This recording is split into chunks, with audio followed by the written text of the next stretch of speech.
Todos deben involucrarse para corregir algunas de las cosas que están realmente mal. Ya sabes. Y hay cosas que están mal. Lo admitirías. Lo hago porque veo la verdad. Mezclando y retorciendo sus mentes, ya sabes. Y hablan de sandía y ponen los ojos en blanco. Son solo los pasos de los jóvenes y la repetición de Mante y Moreland. Eso es todo. Esa fricción existía entre ellos y él siempre estaba tratando de decirle a Red cómo ser gracioso. Eso es así, pero no iré en esa dirección. Este año rechacé 2 papeles importantes en un espectáculo de Broadway. 2 papeles importantes en un espectáculo de Broadway. Un papel en una película. Habría hecho una diferencia para mí, pero simplemente no podía aceptar el papel que me ofrecieron. Red Fox era una figura enigmática en el mundo del entretenimiento. Nacido como John Elroy Sanford, saltó a la fama como uno de los comediantes afroamericanos más influyentes de su tiempo, con su estilo único, su rápido ingenio y su capacidad para traspasar límites. Se convirtió en un ícono querido en la escena de la comedia. A pesar de su fama, su franqueza en asuntos de Hollywood siempre lo llevó al lado equivocado de la industria. Y esto le costó su dinero y finalmente su vida. Escucho algo de mi propio material en la televisión y no me dejan hacerlo. Pero otro chico puede ir al programa y hacerlo. Sabes es muy divertido. ¿Sabes? Nunca lo trataron con el respeto que debería haber tenido. Debería haber tenido derecho a salir del espectáculo. Y cuando Red sale y descubre que todo lo que tiene que hacer es cruzar la parte trasera de esto que cualquiera podría haber hecho, se pone furioso. El médico sale y dice, Sora, Fox, hemos hecho todo lo que pudimos y su marido se ha ido. Entonces, ¿por qué Red Fox se negó a vender su alma a Hollywood y cómo pagó por ello? Entremos en ello. Red Fox fue un comediante estadounidense conocido por sus atrevidas rutinas de stand-up. Su estilo de comedia, que incluía lenguaje soez y temas muy adultos, influyó en generaciones de cómicos. Mientras luchaba por actuar en la ciudad de Nueva York, Sanford adoptó el nombre de Red Fox. Realizó comedia en el circuito Chitlin de clubes nocturnos afroamericanos durante las décadas de 1940 y 1950. En la década de 1960, las grabaciones de sus actos cómicos se habían vuelto enormemente populares entre los afroamericanos. Aunque sus álbumes se consideraban demasiado atrevidos para el público blanco y rara vez estaban disponibles en tiendas con clientes predominantemente blancos. Antes de fallecer, vivió sus últimos años en Las Vegas, donde tenía casa desde hacía 21 años y hacía apariciones en discotecas cuando le movía el ánimo y el dinero. Su tercer matrimonio había terminado, por lo que se quedaba en casa y trataba de recuperarse durmiendo todo el día. Además de su casa en Las Vegas, Fox tenía casas en Los Ángeles y St. Louis. También poseía 3 Mercedes, pero a pesar de su éxito popular y financiero, estaba amargado por su carrera. Se sentía explotado por asociados sin escrúpulos y víctima de lo que consideraba un racismo generalizado en la industria del entretenimiento. Incluso se le citó diciendo, siempre afirmó que Hollywood era terrible, afirmando que el prejuicio racial era tan fuerte como el hedor de la axila de un zorrillo. Durante años, sus opiniones sobre Hollywood afectaron todos los aspectos de su carrera, negándole la compensación financiera, las oportunidades, los premios y la influencia que le correspondían. De hecho, fuera del escenario, el comediante siempre parecía francamente sombrío. Frente al público, se mostraba perversamente divertido y lo más escandaloso posible. Pero en su camerino, Fox siempre supuestamente caía en un estado de ánimo bastante cansado y desanimado. Era cortés, incluso corté, pero parecía deprimido. Cada vez que le preguntaban qué quería para el futuro, se encogía de hombros como si no importara. No demasiado, diría. Lo único que puedes ganar son cosas materiales, y cuando llegas a los 60 años, las cosas materiales no significan tanto. No te queda tanto tiempo para disfrutarlos. Luego suspiraría y añadiría, solo me gustaría un poco de tranquilidad. Un gran gastador que alguna vez fue dueño de una flota de autos elegantes, ganó millones de dólares con Sanford & Son, pero se declaró en quiebra en 1983 alegando deudas crecientes. Su casa y 7 de sus vehículos fueron confiscados por el Servicio de Impuestos Internos por presunta falta de pago de impuestos sobre la renta entre 1983 y 1986, dijeron las autoridades. El IRS presentó gravámenes sobre la propiedad de Fox por un total de $755,166,21, pero sostuvieron que el artista debía considerablemente más debido a multas e intereses acumulados en los 4 años de impuestos impagos. Fox vivía en Las Vegas, donde su rutina de comedia se había convertido en un elemento básico del circuito de entretenimiento nocturno. Varios años antes, el comediante había perdido otras propiedades, incluidas algunas en Los Ángeles, tras declararse en quiebra en 1983, según afirmó Robert Gianangeli, que era portavoz del IRS en Los Ángeles. Dijo que habría pedido ayuda a sus amigos del mundo del espectáculo si hubiera sabido que el IRS iba a confiscar su propiedad. Podría haberme puesto en contacto con Eddie Murphy, Richard Pryor, Frank Sinatra, o alguien que sepa eso. Ya sabes, he ayudado a mucha gente, dijo la estrella de la antigua serie de televisión Sanford and Son después del IRS. Los agentes lo dejaron solo con una cama en su casa. Fox se acogió al capítulo 11 de protección por quiebra en 1983, citando que debía $16 millones al IRS por impuestos antes de 1983 y más de $800,000 adeudados a otros acreedores. Más de 18 años después de la muerte del comediante y actor, el administrador público del condado de Clark, John J. Cahill, anunció en 2010 que los derechos de la historia de vida de Fox se comercializarían y que los detalles se manejarían a través de un tribunal sucesorio. En el pasado, se habían hecho ofertas tremendamente dispares, desde $20,000 hasta $2 millones por los derechos, dijo Cahill, pero las negociaciones nunca fueron más allá de almuerzos, reuniones y conversaciones. Fox vivía en Las Vegas y fue cabeza de cartel de la sala de exposición allí durante años. Fue enterrado en la ciudad en Palm Memorial Gardens, poco antes de su muerte. El IRS embargó su casa en Eastern Avenue, que se rumoreaba que estaba embrujada, dijo Cahill. Quienquiera que obtuviera los derechos de la historia de Fox de la pobreza a la riqueza y a la pobreza, nuevamente tendría mucho con qué trabajar. Aunque quizás fue mejor recordado por su interpretación de Fred Sanford en la comedia de situación de los años 1970 Sanford and Son. Trabajó en el circuito de Chitlin en las décadas de 1940 y 1950. El circuito fue el Lanaita Linasonte, nombre que se le dio a una serie de lugares considerados seguros para los artistas negros en el sur y este de Estados Unidos, racialmente segregados. Nacido como John Sanford en 1922, su personaje televisivo recibió su nombre en honor a un hermano. Fox era conocido en sus primeros años como Chicago Red, por lo que no sería confundido con su amigo y compañero estafador callejero Detroit Red, quien se convertiría en el activista de derechos civiles Malcolm X. Fox murió sin testamento, dijo Cahill, en deuda y en problemas con el IRS.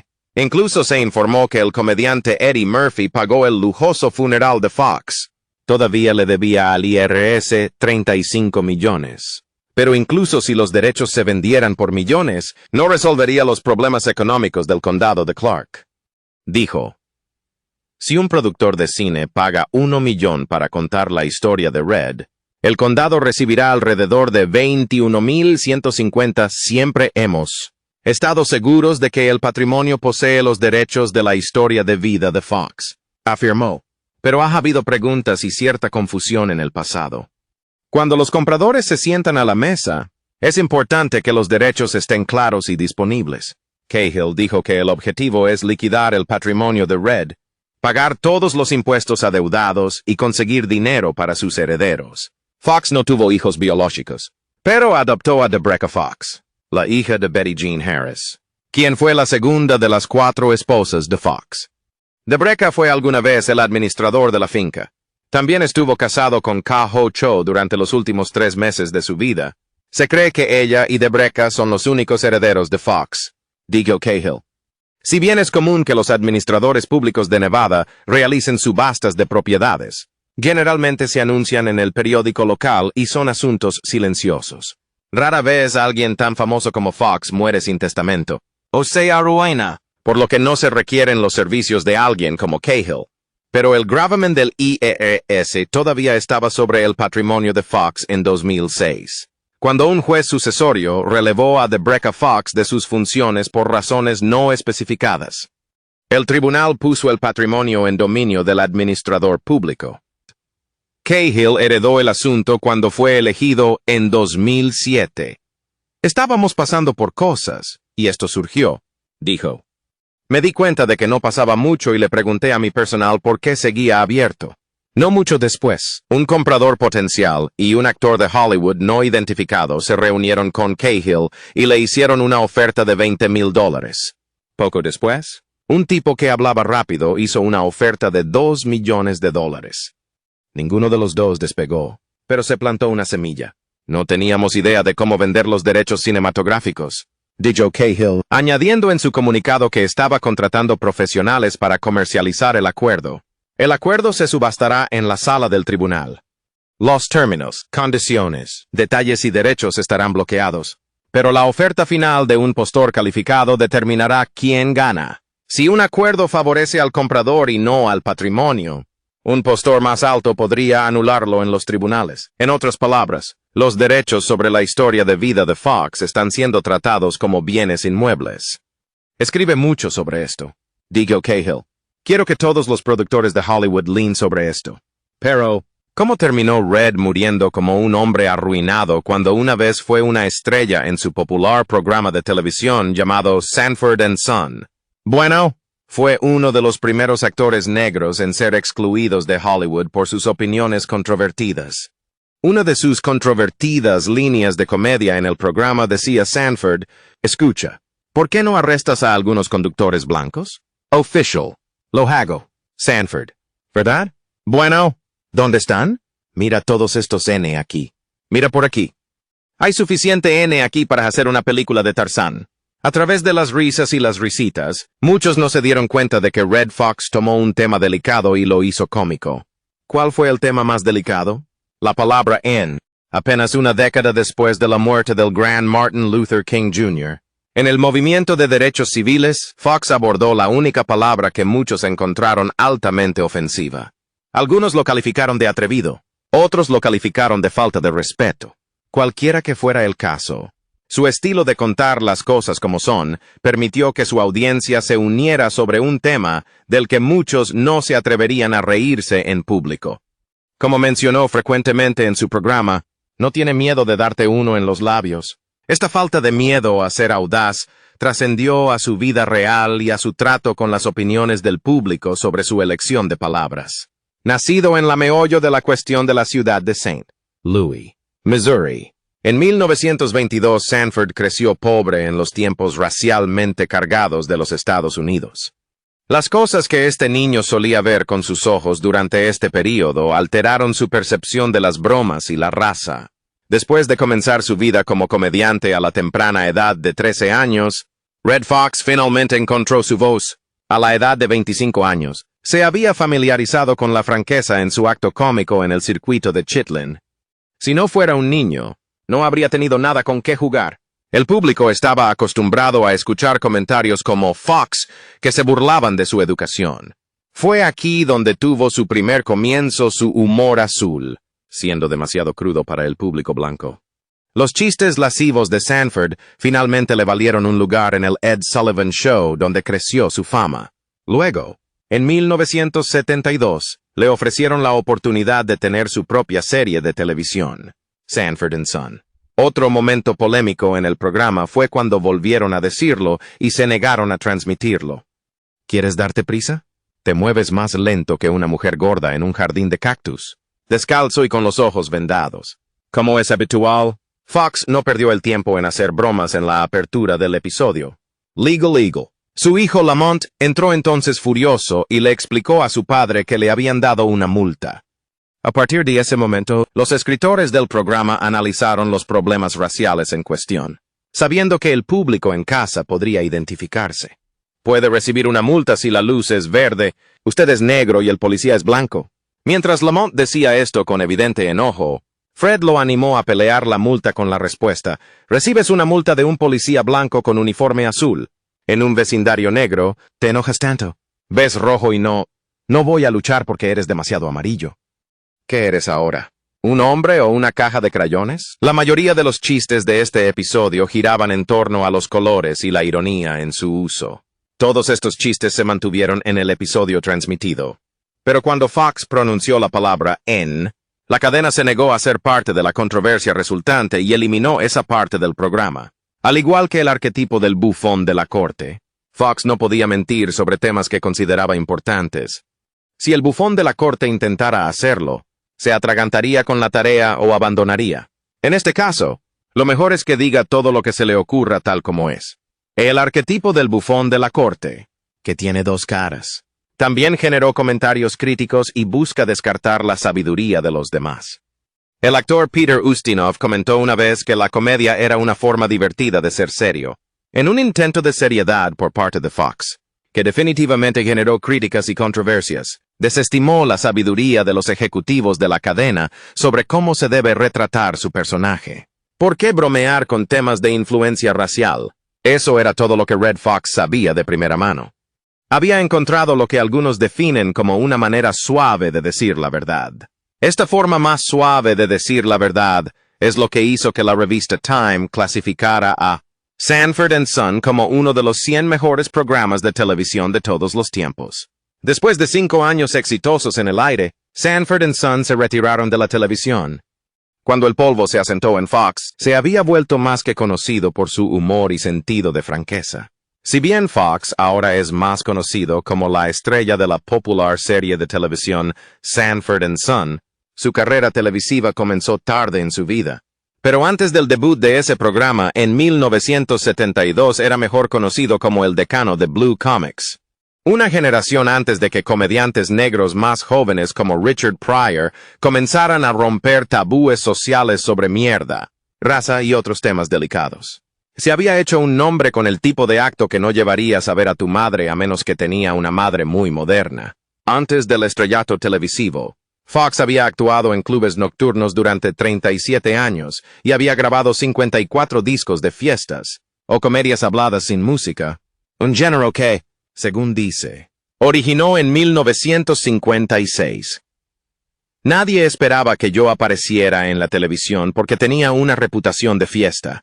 Graba como, pero ese es el tipo de humor que me gusta, dijo Fox. Ese es el humor que escuché en los guetos. No se anduvieron con rodeos y no querían oír hablar de Little Boy Blue y Cenicienta. Así que les di lo que querían. Me solté. Salir de la oscuridad y liberarse parece algo natural para Fox, quien nació en St. Louis y creció en Chicago. Su padre pronto abandonó la escena y la familia quedó pobre. Fue muy duro, Dice, y por eso se escapó cuando tenía 13 años. Tomé un tren de carga con otros 3 muchachos, dijo. Nos subimos al tren y subimos al interior, cerrado con llave en la parte superior. Descubrimos que estábamos en un auto lleno de cebollas. Lloramos desde Chicago hasta Weehawken. Fox era aún más joven cuando descubrió lo que quería hacer con su vida. Afirmó que quería dedicarse al mundo del espectáculo y dijo, cuando tenía 7 años, les contaba chistes a los chicos que trabajaban en la empresa de mudanzas de la esquina. Me acostumbré a que la gente se riera de mí. Comenzó actuando en una banda de lavabos en las esquinas de las calles y luego pasó al circuito de vaudeville negro. Sin embargo, el éxito no fue fácil y para poder comer pasó una cantidad considerable de tiempo trabajando como lavaplatos o pintando carteles. Durante algunos años, los conciertos en el mundo del espectáculo se alternaron con breves sentencias de cárcel por delitos como robar una botella de leche y dormir en un pasillo. A pesar de las duras circunstancias, con el primero de sus discos partidistas, en 1956 empezó a ser escuchado por públicos más amplios. Pero no fue hasta finales de la década de 1960 que él y su material pasaron de clubes principalmente negros a apariciones frecuentes en televisión y en Las Vegas. En 1970 realizó una actuación cómica memorable en la exitosa película Cotton Comes to Harlem, y poco después el productor de televisión Norman Lear se le acercó para proponerle protagonizar la versión estadounidense de la popular comedia británica Steptoe and Son. En Sanford and Son, Fox interpretó a Fred Sanford. El nombre fue tomado de su hermano, un traficante de chatarra y viudo que vive con su hijo en el barrio Watts de Los Ángeles. El programa fue un gran éxito. Pero una disputa entre Fox y los productores sobre la dirección del programa llevó a su salida en 1977. Siguieron The Red Fox Comedy Hour y The Red Fox Show en 1986, pero ambos programas duraron poco. Fox ocasionalmente hizo películas, incluida Harlem Nights en 1989 con Eddie Murphy, pero trabajó principalmente como cabeza de cartel en Las Vegas. Sanford and Son presentaron a los espectadores a otros talentosos actores y cómicos generalmente marginados por Hollywood debido a su raza, incluidos los miembros del elenco LaWanda Page como la tía Esther, Whitman Mayo como Grady Wilson, Don Bexley como Bubba y Lynn Hamilton como la bondadosa novia de Fox, Donna Slappy White, que había trabajado en el circuito de comedia con Fox. Apareció ocasionalmente en la serie, al igual que Pat Morita, de la futura película The Karate Kid, cuyo nombre de personaje, Achu, y su origen étnico fueron chiste para Fred. Si bien Sanford and Son lanzaban regularmente este tipo de críticas raciales, rara vez profundizaban en el racismo u otras cuestiones del tercer carril, entre ellas, la política, que eran fundamentales para All in the Family y su mod derivado. ¿Fue eso deliberado? ¿Sí? No comparemos All in the Family y Sanford and Son, pero los personajes lo llamaron como lo vieron en sus propios vecindarios, dijo Lear en un correo electrónico. El programa engendró otras comedias de situación sobre familias negras de clase trabajadora, incluida Good Times, que también involucra a Lear y protagonizada por Esther Roll y John Amos, y la menos exitosa, What's Happening de Yorkin, quien murió en 2015. En aquel entonces, The Jeffersons de Lear era poco común con una pareja negra adinerada. Si bien los espectadores negros finalmente pudieron ver una versión de sí mismos en la pantalla, en su mayoría se limitó a aquellos en vecindarios en dificultades y fue creada por productores, escritores y directores casi uniformemente blancos a instancias de ejecutivos blancos. Esto contrasta marcadamente con las comedias del siglo XXI, creadas y dirigidas por escritores, productores y actores negros, incluidos Black de ABC, Insecure de HBO y Atlanta de FX, y sus visiones amplias y matizadas de la vida negra. Eric Deggans, crítico de televisión de la Radio Pública Nacional, ve un doble filo en las comedias de situación de la generación anterior. Presentaron a artistas amados por el público negro y, comenzando con Sanford and Son, demostraron que una serie sobre una familia de color podría tener un gran éxito.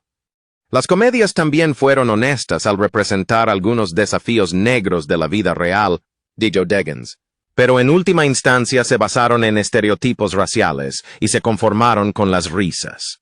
Los programas hicieron que las zonas pobres parecieran habitables e incluso divertidas, a diferencia de los problemas que realmente enfrentaban, dijo Deggans.